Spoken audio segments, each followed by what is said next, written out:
여호수아 10장 1절에서 14절 교독하겠습니다. 자, 그때의 여호수아가 아이를 빼앗아 진멸하되 여리고와 그 왕에게 행한 것 같이 아이와 그 왕에게 행한 것과 또 기브온 주민이 이스라엘과 화친하여 그 중에 있다 함을 예루살렘 왕 아도니세덱이 듣고 두려워하였으니 이는 기브온은 왕과 같은 큰 성읍이요 아이보다 크고 그 사람들은 다 강함이라. 예루살렘 왕 아도니세덱이 헤브론 왕 호암과 야르뭇 왕 비람과 라기스 왕 야비야와 에글론 왕 드빌에게 보내어 이르되 내게로 올라와 나를 도우라. 우리가 기브온을 치자. 이는 기브온이 여호수아와 이스라엘 자손과 더불어 화친하였음이라. 아모리족 속의 5 왕들 곧 예루살렘 왕, 헤브론 왕, 야르뭇 왕, 라기스 왕, 에글론 왕이 함께 모여 자기들의 모든 군사를 거느리고 올라와 기브온에 대진하고 싸우니라. 기브온 사람들이 길갈 지령에 사람을 보내어 여호수아에게 전하되 당신의 종들 돕기를 더디게 하지 마시고 속히 우리에게 올라와 우리를 구하소서. 산지에 거주하는 아모리 사람의 왕들이 다 모여 우리를 치는다. 여호수아가 모든 군사와 용사와 더불어 길갈에서 올라가니라. 그때 여호와께서 여호수아에게 이르시되 그들을 두려워하지 말라. 내가 그들을 내 손에 넘겨주었으니 그들 중에서 한 사람도 너를 당할 자 없으리라 하신지라. 여호수아가 길갈에서 밤새도록 올라가 갑자기 그들에게 이르니 여호와께서 그들을 이스라엘 앞에서 패하게 하시므로 여호수아가 그들을 기브온에서 크게 살육하고 베토론에 올라가는 비탈에서 추격하여 아세가와 막게다까지 이르니라.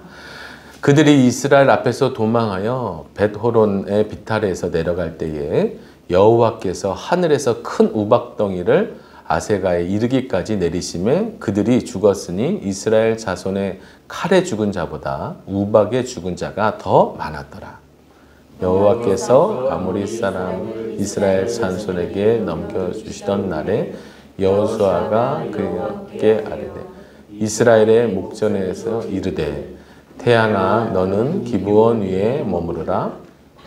너도 아얄론 골짜기에서 그리할지어다 하매 태양이 머물고 달이 멈추기를 백성이 그 대적에게 원수를 갚기까지 하였느니라. 야살의 책에 태양이 중천에 머물러서 거의 종일토록 속히 내려가지 아니하였다고 기록되지 아니하였느냐. 여호와께서 사람의 목소리를 들으신 이 같은 날은 전에도 없었고 후에도 없었나니 이는 여호와께서 이스라엘을 위하여 싸우셨음이니라. 아멘. 아멘. 네, 오늘 승리의 비결 6번째 신실함에 대하여 나누려고 합니다. 우리는 영적 전쟁의 시대를 살아가고 있는데요. 이제 이 가나안 땅의 전쟁은 오늘날 우리 그리스도인들이 이 세상에서 살아갈 때에 이 땅에 하나님의 나라를 위하여 우리가 싸워야 할 영적 전쟁의 모델인 셈이죠. 그래서 죄악으로 가득한 가나안 땅, 그리고 그 죄악을 진멸하시는 하나님. 그러나 그 안에서도 진멸이 목적이 아니라 하나님께로 돌아오는 자들을 구원과 은혜로 품으시는 하나님의 은혜를 경험하면서 이 영적인 전쟁을 통해서 그 가나안의 하나님의 나라가 되는 것처럼 오늘 우리도요 영적인 전쟁들을 치러가며 오늘 우리가 이 삶을 살아내야 하는 것이죠. 그때에 하나님의 나라가 이 땅 가운데 이루어지는 것이죠. 자, 오늘 6번째로 신실함인데요. 지금까지의 전쟁의 그 양상과는 조금 다른 전쟁이 오늘 벌어지고 있어요. 왜냐하면 지금까지의 전쟁의 모습은 나와 내 자신과 가족을 지키기 위한 나와 관련된 것들을 지키기 위한 전쟁이었고 또 하나님께서 명령하셔서 하나님의 사명을 이루기 위한 전쟁이었는데 이 세 번째 기브온 전투는 조금 양상이 다릅니다. 약간 좀 휘말린 전쟁이에요. 그리고 치르기 싫었던 전쟁이고 얼떨결에 이게 잘못된 조약 때문에 하기 싫은 전쟁. 그러니까 나를 위해서 싸우는 게 아니고요. 타인을 위해서 싸웠던 전쟁이죠. 그래서 전쟁의 색깔이 조금 다릅니다. 그럼에도 불구하고 하나님께서는요. 이 가나안 땅을 점령하는 수많은 전쟁들이 있었잖아요. 약 7년 동안 전쟁을 치르거든요. 지금 이제 남쪽 전쟁을 치러가고 있는데 이 여호수아서에서 정복하기 위해서 30개가 넘는 전쟁을 치르는데요. 하나님께서는요. 그 30개를 다 다루지 않으시고요. 3개만 다루고 계신다는 거예요. 그만큼 이 오늘날 우리가 살아갈 때에 이 영적 전쟁에 있어서 이 3개의 전쟁만 배워도 이 땅에서의 하나님 백성답게 살아가기에 괜찮은 영적 전략들을 배울 수 있기 때문에 하나님께서 이 3가지 전쟁을 다루고 있는 것이죠. 자, 이제 기브온이요. 이스라엘에게 투항했다라는 소식을 듣고 가나안 민족의 5 왕들이 연합 전선을 펴게 됩니다. 큰 성읍이었던 기브온이 이스라엘에게 투항했다는 이야기를 듣고 그 도시국가 중에 강했던 예루살렘의 왕이었던 아도니세덱이 굉장한 두려움을 느끼게 됩니다. 그리고 다른 도시국가의 민족이 연합을 해서 지금 대항하는 형국이 벌어진 건데요. 사실은 똑같은 두려움이에요. 제가 지난주에 말씀드렸던 것처럼 기브온이 투항했던 이유가 뭐죠? 기브온이 이스라엘에게 하나님 앞에 투항했던 이유가 뭡니까? 하나님이 두려웠기 때문이에요. 하나님이 함께 하시는 이스라엘 백성이 두려웠기 때문이에요. 그것이 복음이 되어서 그들에게 그 두려움이 절망이 아니라 하나님 앞에 투항하고 그분 앞에 엎드려야 살아남겠다라는 그 두려움이 복음이 되어서 하나님 앞으로 나아간 거잖아요. 그런데요. 똑같은 두려움입니다. 하나님께서 도구로 사용하시는 이스라엘에 대한 두려움이고 그 이스라엘의 주가 되시는 하나님에 대한 두려움을 이 아도니세덱 예루살렘 왕이 그 두려움을 느꼈어요. 그런데 태도가 다르죠. 기브온은 하나님 앞에 엎드리는 거였고 예루살렘 왕 아도니세덱은 자신의 힘을 기르는데 그 두려움을 대처하게 되는 거죠. 사실 세상도 이런 방식으로 살아가죠. 우리가 할 수 있는 일이 도대체 인생에 무엇이 있어요? 내 마음대로 할 수 있는 일이 거의 없잖아요.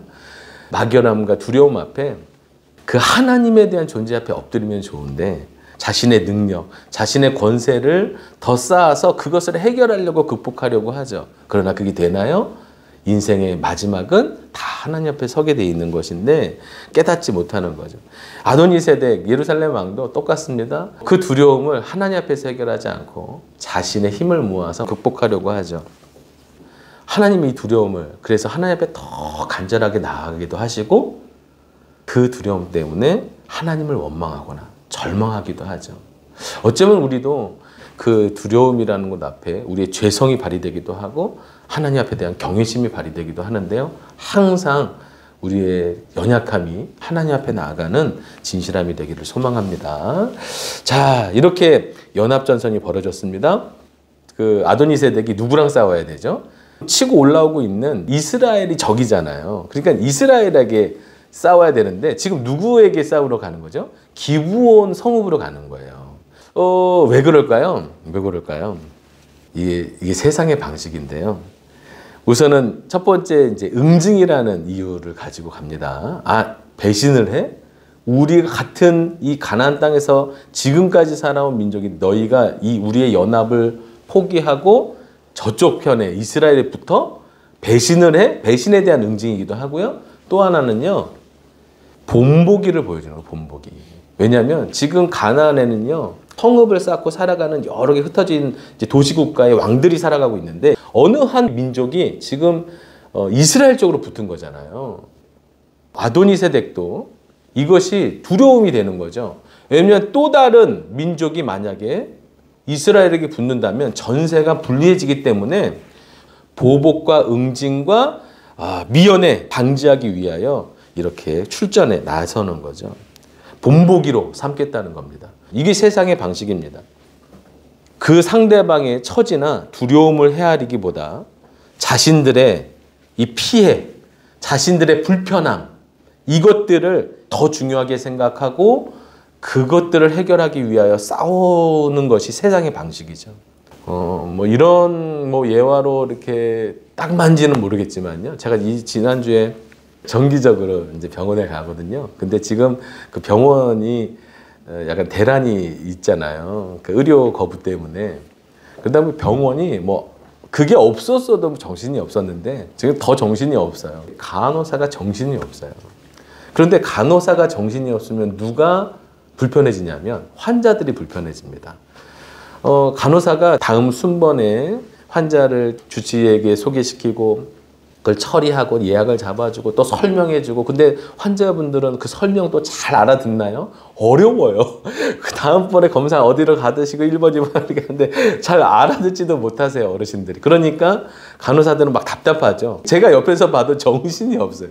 저도 하나 궁금한 게 있는데 미안해서 물어보지를 못하겠는 거예요. 너무 정신이 없으니까. 근데 문제는 뭐냐면 이 간호사의 마음이나 지금 분주하고 바쁘고 1시간씩 기다려야 되는 그 대기 순번에서 서로 막 짜증은 나고 환자들은 막 자기 이제 불만만 얘기하고 이런 상황 속에서 어떤 환자들은 이제 폭발을 하죠. 간호사가 지금 놀고 있는 게 아니잖아요. 자기의 불편함, 자기의 이 피해 입은 것에 대한 대가를 누군가에게는 치르게 하고 싶은, 자기의 문제를 해결하는 거에 급급한 세상의 방식이 그런 것 같아요. 다른 사람들을 마음을 헤아리거나 이해하거나 입장을 서보기보다는 항상 자기중심적으로 자기의 문제, 너희가 나한테 이런 지금 시간적 불편함을 줘? 나 기다리는 게 얼마나 지루하고 지금 이 상황이 얼마나 나한테 힘든 건데 누군가는 응징을 해야 되고 대가를 치러야 되는, 자기의 마음을 시원하게 만들고 싶은 이런 세상 속에서 우리는 살아가고 있습니다. 이게 세상의 방식이에요. 이 상황 속에서 기부원이 이제 지원 요청을 하잖아요. 빨리 와서 도와달라고 요청을 합니다. 지금 여호수아는요, 어쩔 수 없이 치러야 하는 전쟁이 된 거예요. 솔직히 이 전쟁 치르고 싶겠습니까? 왜냐하면 화친, 조약은 맺었어요. 동맹이 됐어요. 그리고 그들이 종이 되었고 보호해주겠다고 약속을 했어요. 하나님의 이름을 약속을 했어요. 그런데 솔직히 까놓고 이야기해서 이거 속여서 조약 맺은 거잖아요. 거짓말로, 속임수로 조약 맺었잖아요. 그런데 그거에 대한 대가가 뭐냐면 목숨 걸고 전쟁을 치러야 되는 거예요. 전쟁은요, 누군가는 반드시 죽습니다. 누군가는 아빠를 잃어야 돼요. 누군가는 가족, 아들을 잃어야 돼요. 그거는 쉬운 문제가 아니에요. 근데 고대 시대는 전쟁의 시대니까 뭐 당연하지, 그럴 수 없죠. 속여서 맺어진 조약 때문에 치러야 하는 전쟁이 얼마나 억울하고 불편하고 완전 괘씸하죠. 괘씸해. 기브온에게는 은혜지만 그 전쟁을 목숨 걸고 함께 치러야 되는 이스라엘에게는 너무나 불편한 상황이 되었습니다. 백성들은 이렇게 생각할 수 있어요. 하나님께 물었다면, 여호수아가 하나님께 물었다면 이라고 이야기하면서 리더를 책망하는 분위기가 됐을 수도 있어요. 누군가는 속임수로 맺은 조약이니까 조약 무효시켜도 됩니다라고 그런 자신의 의견을 낼 수도 있겠죠. 게다가요, 불리한 전쟁이에요. 불리한 전쟁. 그 가나안 땅은 누가 더 전문가입니까? 거기에 사는 사람들이 전문가예요. 그런데 5대 이제는 2가 됐어요. 5대 1은 아니에요. 기브온이 이렇게 동맹이 됐으니까 기브온하고 이스라엘과 예루살렘 왕 아도니세덱을 비롯한 5개의 도시국가들이 5대 2로 싸워야 하는 전쟁이 되었죠. 아니, 불리한 전쟁에다가 괘씸한 데다가, 전쟁에 있어서 사기는 너무너무 중요합니다. 싸우고 싶은 마음, 싸우면 반드시 승리한다. 그리고요, 이 싸움에 대한 명분도 중요하죠. 그 명분이 나와 내 가족을 지키는 일이라면은 명분이 너무 분명하잖아요. 이거는 뭐 내가 죽어도 싸워야죠. 그런데 거짓말로 조약 맺은 사람들을 위하여 내 목숨을 버린다? 명분이 마음에 들지 않아요. 그런데 여호수아가 어떻게 하죠? 바로 이 전쟁을 선택을 하는 거예요. 얽히고 싶지 않은데, 우리의 마음을 얽히고 싶지 않은데 기꺼이 그 조약을 자신의 행동으로 보여주는 거죠. 자, 어떻게 합니까? 말씀을 좀 읽어볼까요? 우리를 좀 제발 이렇게 명령어로 돼 있지만 제발 좀 와서 도와주세요 라고 하는 기브온의 요청에 여호수아가 어떻게 하나요? 바로 함께 읽겠습니다. 시작. 여호수아가 모든 군사와 용사와 더불어 길갈에서 올라가니라. 기브온에게 도와달라는 요청이 오자 바로 일어나서 군사와 용사는 특수부대죠. 군사들과 용사들과 더불어 길갈에서 기브온까지 올라가기 시작합니다. 그때에 하나님께서 즉각적인 참전을 시작하는 여호수아에게 말씀하세요. 읽어보겠습니다. 하나님의 위로 격려. 시작. 그때에 여호와께서 여호수아에게 이르시되 그들을 두려워하지 말라. 내가 그들을 내 손에 넘겨주었으니 그들 중에서 한 사람도 너를 당할 자 없으리라 하신지라. 아멘. 사실 또 이렇게 또 궁금해할 수 있어요. 여호수아가 하나님께 묻지 않고 또 전쟁을 치르네? 라고 생각할 수도 있지만요. 그 양상이 다릅니다. 평화 조약은요. 하나님께서 그 땅의 모든 백성들을 그 죄에 대해서 진멸하라는 명령이 있었기 때문에 거기에 대해서 반드시 하나님 앞에 물어야 됐어요. 그런데요. 이거는요. 이미 평화 조약이 이루어졌어요. 하나님의 이름으로 조약이 맺어진 거예요. 그럼요. 그 맺어진 조약에 내가 치러야 할 책임이 있잖아요. 여호수아는 그 책임에 대해서 반응하는 거예요. 하나님께서 그 조약을 이미 하나님의 이름으로 조약을 했는데 그 조약을 물으신 게 아니잖아요. 물렀다면 안 나가도 되죠. 여기는 묻고 안 묻고의 문제가 아니에요. 너 그 책임을 질 거냐 안 질 거냐의 문제죠.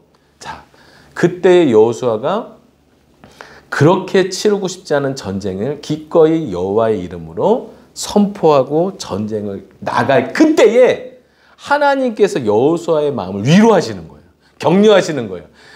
당할 자 없으리라. 너 반드시 넘겨주겠고 이 전쟁도 승리할 것이다 라고 여호수아에게 격려해 주시죠. 그런데요. 이 말씀은요. 사실 처음 듣는 이야기가 아니에요. 여호수아 1장 5절에 이미 하나님께서 강하고 담대하라 말씀하시면서 이미 이 가나안 땅 모든 전쟁에 대해서 승리를 선포하셨거든요. 이미 약속된 언약인데 그 하나님의 약속에 신실하신 하나님께서 여호수아의 지금 불편한 마음 가운데 다시 한번 말씀으로 격려하고 계시는 거죠. 우리도 하나님 말씀을 읽고 또 예배하고 또 듣고 또 용기를 얻지만 또 세상 가운데 낙심하고 불편해지고 힘들고 그 지칠 때가 있잖아요. 그럴 때 다시 그 말씀이 나한테 용기를 주는 것처럼 오늘 여호수아가 다시 자신의 그 복잡한 마음 가운데에 그 책임에 대한 결단을 가지고 나아갈 때 하나님께서요 이렇게 말씀해 주시고 여호수아가 어떻게 행동하냐면요. 보세요. 9절에 바로 다음 절입니다. 그 말씀을 듣고 여호수아가 어떻게 하죠? 여호수아가 길갈에서 밤새도록 올라가 갑자기 그들에게 이르니. 아멘. 네. 단번에 올라가 버립니다. 치르기 싫은 전투인데도 불구하고 그 일들을 치러내는데요. 밤새도록 올라가 이렇게 두 문장만 돼 있어요. 그러니까 길갈에서 밤새도록 올라가 갑자기 세 단어잖아요. 근데 이게 얼마나 재밌냐면요. 이게 밤새도록 올라가 갑자기 이 세 단어로 쓰여질 수 있는 상황이 아니에요. 이게 이스라엘 지도인데요. 아이고 너무 멀다. 저쪽 위에가요. 갈릴리 바다가 있고요. 이렇게 내려와서 이게 사해고요. 지금 시딤에서 정탐한 다음에 요단강을 건너서 길갈이라는 곳에 진을 쳤습니다. 그 아래에 있는 여리고와 싸워서 이겼죠. 그리고 위쪽 여기가 산악지대거든요. 이쪽이 아이로 올라가서 싸워서 한 번 패배하고 두 번째 올라가서 복병으로 해서 이겼습니다. 자, 그리고 다시 길갈로 내려왔어요. 여기가 계곡이기 때문에 여기 아래쪽이고요. 여기가 산악지대인데요. 예루살렘은 고도가 무려 800이나 돼요. 800을 우습게 보시면 안 되죠. 800. 파주에는 800대는 산이 없습니다. 네. 그리고요. 기브온은 고도가 900이에요.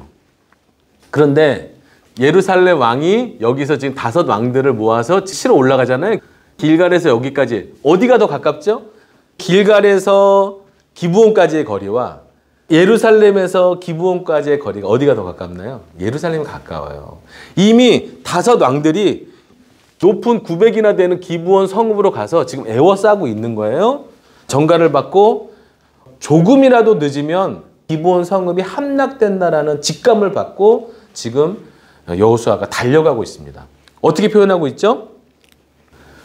밤새도록 올라가. 왜 올라가나요?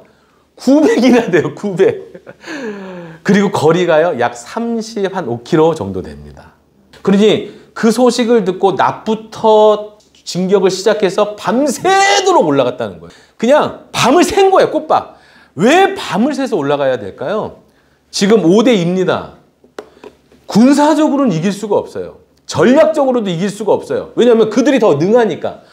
유리한 건 뭐냐면 기브온은 성읍 안에 있고 공성전을 벌이고 있고 다섯 왕들은 그 공성을 에워싸고 바깥에서 성을 공격하고 있는 형국이기 때문에 그래요. 빨리 올라가서 대낮에 전쟁을 치르면 이길 확률이 있을까요? 적을까요? 당연히 대낮은 불리하죠. 언제 쳐야 돼요? 밤에 쳐야 돼요. 그 중에서도 이제 머리를 쳐야 되겠죠. 그런 생각으로 낮부터 밤새도록 올라가서요. 갑자기 그들에게 밤에 캄캄할 때 기습을 통해서 전세를 잡게 되는 거죠. 자, 이런 전략으로요.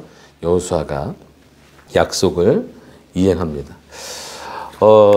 자, 오늘 이렇게 이제 막 제가 성서 지리까지 가지고 나왔는데요. 이렇게 여호수아의 그 하나님 앞에서의 그 약속의 신실함, 또 하나님 앞에서의 신실한 믿음으로 달려가는 여호수아에게 그리고 이스라엘 백성들에게 하나님께서 뜻밖의 은혜를 허락하시죠. 그게 뭔가요?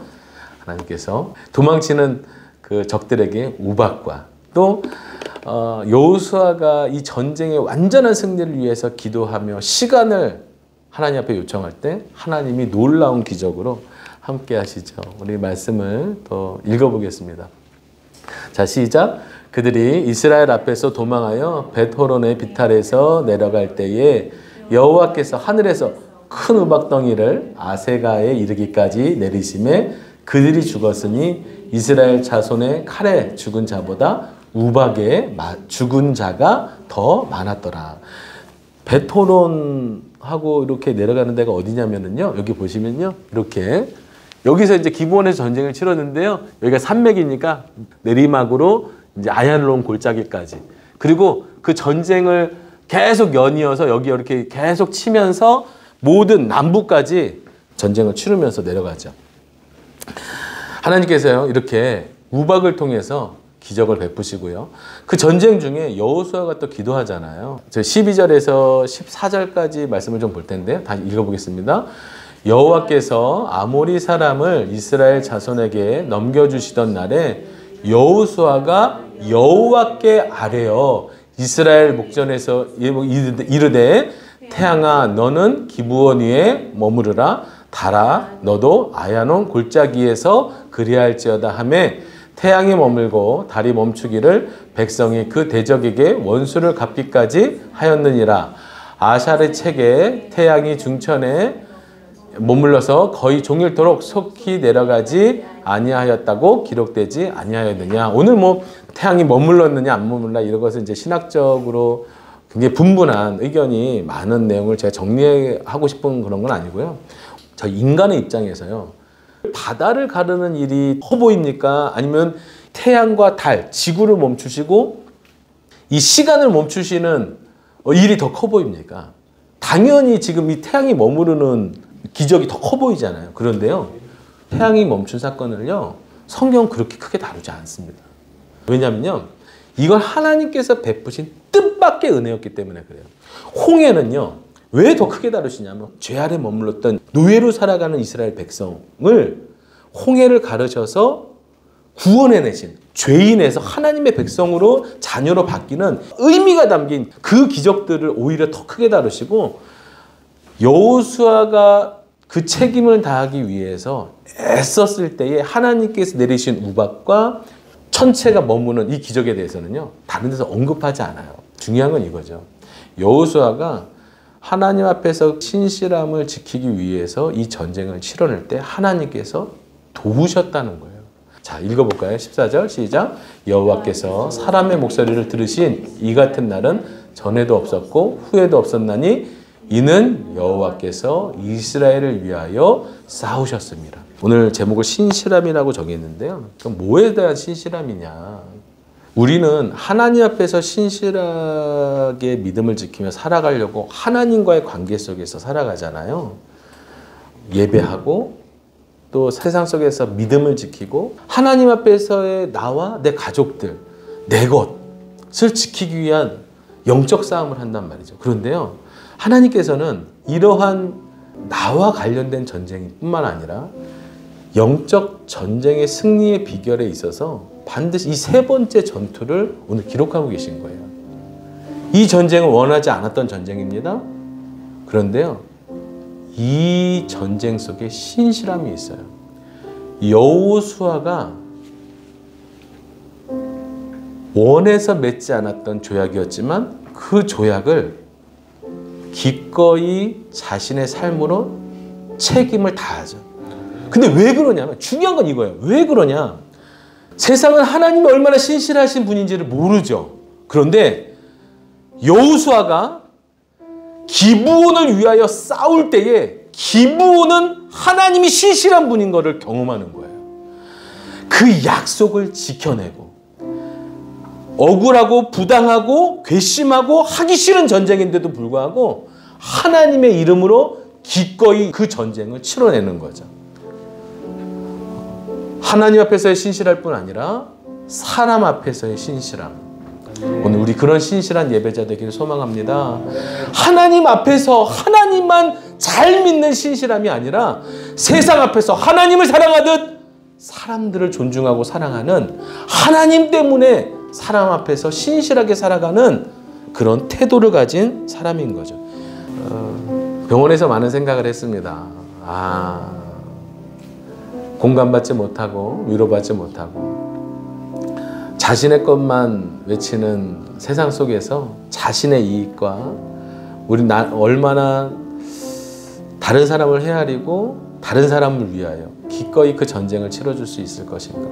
끝까지 사람에 대하여 태도를 바꾸지 않고 항상 하나님 앞에서 내 가진 태도를 사람 앞에서도 보여줄 수 있는 사람으로 살 수 있을 것인가. 그래서 참았어요. 하고 싶은 얘기가 있었는데. 자, 이게 우리 함께 기도하실 때 우리가 하나님의 백성으로, 하나님의 자녀로 이 땅에 하나님의 나라의 도구가 되었잖아요. 영적 전쟁을 치러가야 합니다. 하나님 신실하고 진실하게 이 땅을 살아가는 사람 앞에서. 그래서 그 사람들에게 하나님을 보여줄 수 있는 신실한 하나님을 보여주는 그런 통로가 될 수 있도록 살아내기를 소망합니다. 우리 함께 그런 마음으로 고백하면서 찬양하겠습니다.